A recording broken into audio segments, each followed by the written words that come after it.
Back to my channel. ఈరోజు అమ్మ నేను కలిసి మా ఫ్రెండ్ పెళ్ళికి వెళ్తున్నాం. ఆల్మోస్ట్ 8 years అయింది నేను తను మీట్ అయ్యి. సో ఇప్పుడు తన్ని పెళ్లి కూతురు చేస్తున్నారు, వెళ్తున్నాం అనమాట. మాకు రిలేటివ్సే, సో వెళ్ళాలి ఇప్పుడు. ఈ వీడియో చాలా చిన్న వీడియో అండ్ దట్ టు నేను మ్యారేజ్ వీడియోస్ కానీ మా ఫ్రెండ్ పిక్చర్స్ కానీ ఏమీ యాడ్ చేయట్లేదు ఈ వీడియోలో. వాళ్ళ పర్మిషన్ లేకుండా నేను పెట్టలేను కదా. సో మా జర్నీ మొత్తం చూపిస్తాను. ఒక 1 minute 2 minutes ఉండిద్ది అంతే, అంతకుమించి ఎక్కువ కూడా ఉండదు ఈ వీడియో, ముందుగానే చెప్తున్నాను. సో మేమైతే రెడీ అయ్యి బస్ స్టాండ్కి వచ్చేసాం. బస్ కోసం అయితే వెయిట్ చేస్తున్నాం అనమాట. సో ఫ్రీ బస్ అంటే మనం ఎందుకు డబ్బులు పెట్టుకుని వేరే బస్కి వెళ్తాం చెప్పండి, అందుకే ముందే వచ్చేసి వెయిట్ చేస్తున్నాం.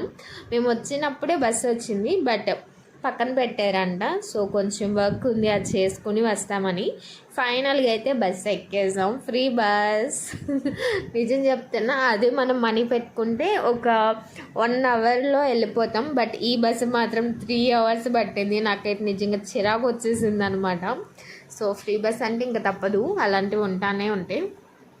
సో మా మమ్మీ నేను ఒక్కొక్క సీట్లోకి వచ్చినాం, అంత ఖాళీగా ఉంది బస్సు. గిఫ్ట్ కొందామని వెళ్ళాం, బట్ సెట్ అవ్వలా, వచ్చేసాం అనమాట. ఇంకా పెళ్ళి కూడా అయిపోయింది, మా మామయ్య వచ్చారు. సో మా కోసం అయితే బాదం పాలు తీసుకున్నారనమాట. బందర్ వెళ్తే తప్పకుండా బాదం పాలు తాగండి, అక్కడ చాలా ఫేమస్. ఇంకా రిటర్న్ అయిపోతున్నాము ఇంటికి. వ్యూ మాత్రం చాలా బాగుంది. వీడియో నచ్చితే డోంట్ ఫర్గెట్ టు సబ్స్క్రైబ్.